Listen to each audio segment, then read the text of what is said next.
I served as a flight surgeon first, which was an amazing experience. I got to fly with C-5s. I took care of patients here in San Antonio during that time as well, mostly in a primary care role. Most flight docs do that. My primary duty in the military was taking care of wounded soldiers and airmen, and that was a big part of what I did. I still am in contact with some of them even years later. I also trained residents, and that was important to bring along the new generation of specialists. My first job in the Army was a retinal specialist. I was assigned to Fitzsimmons Army Medical Center in Denver.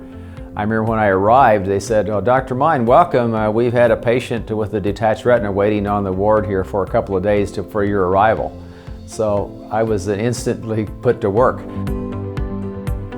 When I was in Afghanistan as the only eye care provider at that base, what I learned was that for our active duty personnel, our highest priority, we would show up in the operating room at all hours of the night.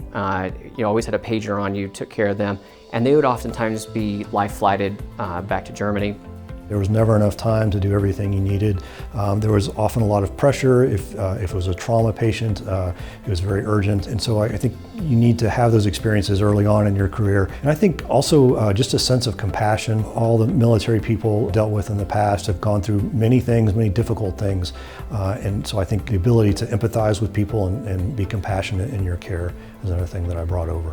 I was assigned to Fitzsimmons in Denver, and then I went to Europe. I was the retinal specialist for all of Europe.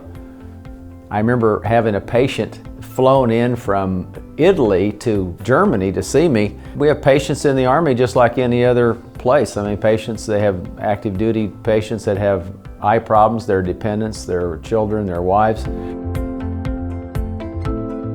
We collaborate very closely with the VA hospitals, and we do see a lot of their patients when they're not able to get in a timely manner.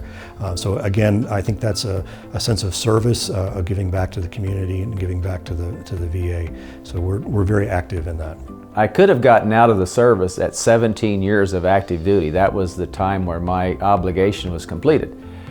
And I talked to a bunch of doctors here, and I almost went into practice, and I thought, I think I'll stay in. So I stayed in for 20 years. We have a lot of eye injuries in the military, and those require retinal specialists too. I kind of de-identified a little bit as a retina doctor during that time and became more of a general ophthalmologist.